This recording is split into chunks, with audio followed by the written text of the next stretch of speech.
වැරදි කාම සේවනය කියන දරුණු පාප කර්මය නිසා සසර ගමනේ ගොඩාක් විඳවන්න සිද්ධ වෙනවා.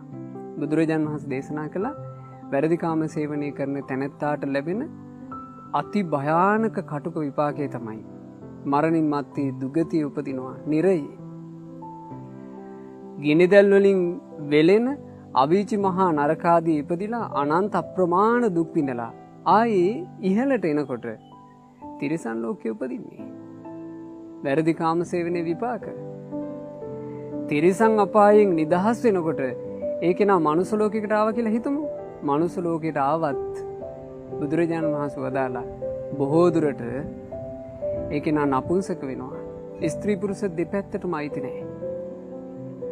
සමාජයෙන් කොන් වෙච්චි නිന്ദා අපහාස ලබන ජීවිතයකට ලැබෙනවා. වැරදි කාම සේවනයේ නිසා. වැරදි කාම සේවනයේ ඊළඟ විපාකය තමයි ස්ත්‍රීන් වෙලා උපදිනවා. මේ වගේ සංසාර ගමනේ අපිට ගොඩාක් කටුක විපාක ලැබෙන්න හේතු වෙන බොහොම බරපතල පාප කර්මයක් වැරදි කාම සේවනය සල්ලාලකම වර්තමානයේ වෙනකොට ඒක මේ සමාජයේ දරුවනේ ගණන් ගන්නේ නැති එකක් වගේ මට්ටමට ඇවිල්ලා. නමුත් මේ දරුවෝ බුද්ධිමත් වෙන්න. හොඳට තමන්ගේ ජීවිතේ රැක ගන්න කල්පනා කරන්න. හිතන්න ඔබට ඔබේ ආදරේ ඉස්සරහා යම් කෙනෙක් වංචා කරනකොට ඔබට රිදෙන්නේ යම්සේද? ඒ වගේමයි නේද? අපි තව කෙනෙකුගේ ආදරයට වංචා කරොත්, තව කෙනෙකුගේ ආදරයට රැවටීම් කළොත්, තමන්ට ස්වාමි පුරුෂයෙක් ඉද්දී වෙන මිනිස්සු පස්සේ යනවා නම්, තමන්ට බිරිඳක් ඉද්දී වෙන කාන්තාව පස්සේ යනවා නම්, ඒ ආදරයට කරන රැවටිල්ල, ඒ ආදරයට කරන වංචාව තමන්ට කටුක විපාකයක් විදිහට පස්සෙන් එනවාමයි. ඒක මේ ජීවිතේ වෙන්නත් පුළුවන්. ඒක පරලොවදී වෙන්නත් පුළුවන්.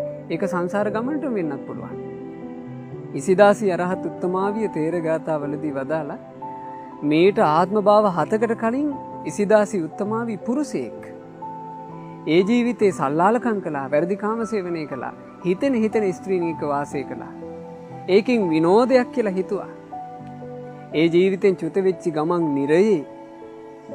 නිරේ අනන්ත අපරමාණ දුක් විඳලා ඊළඟට උපදිනවා වැඳිරියකගේ කුසේ. ඊළඟට උපදිනවා බූරු දෙනකගේ කුසේ. ඊළඟට උපදිනවා ගව දෙනකගේ කුසේ තිරිසන් අපායේ. ඊට පස්සේ මනුස්ස ලෝකෙට ආවා කියනවා. මනුස්ස ලෝකෙට එනකොට කොන් වෙච්චි නපුංසකෙක්, විකෘති වෙච්චි ශරීරයක්, තමන්ට තමන්ම පිළිකුල්, ලිංගිකාශ්‍රිත රෝග බොහෝමයක් හටගෙන තියෙනවා සංසාර ගමනේ. ඇතැම් ලිංගිකාශ්‍රිත රෝග තියෙනවා දරුවනේ. ලිංගික ප්‍රදේශ ඒ කෙනාටම පිළිකුල් සහගතයි. වැරදි කාම සේවනයේ කටුක විපාක. ඒ නිසා ලෝකේ දිහා හොඳට ඇස්සරලා බලන්න. මේ කියපු දේවල් ඔක්කොම ලෝකේ පේන්න තියෙනවා. අඳුන ගන්න. වැරදි කාම සේවනයේ නිසා මේ නස්පැත්ති ඔක්කොම වුණා. ඒ නිසා මම නම් වැරදි කාම සේවනය කරන්නේ. මං මගේ හිතට එකඟ පිරිසුදු ජීවිතයක් උපදව ගන්නවා කියන අදහසට එන්න. මේ ලෝකේ කවුරු වැරදි කාම සේවනය කළත් කමන්නේ. මම වැරදි කාම සේවනය කරන්නේ කියලා සමාදන් වෙන්න.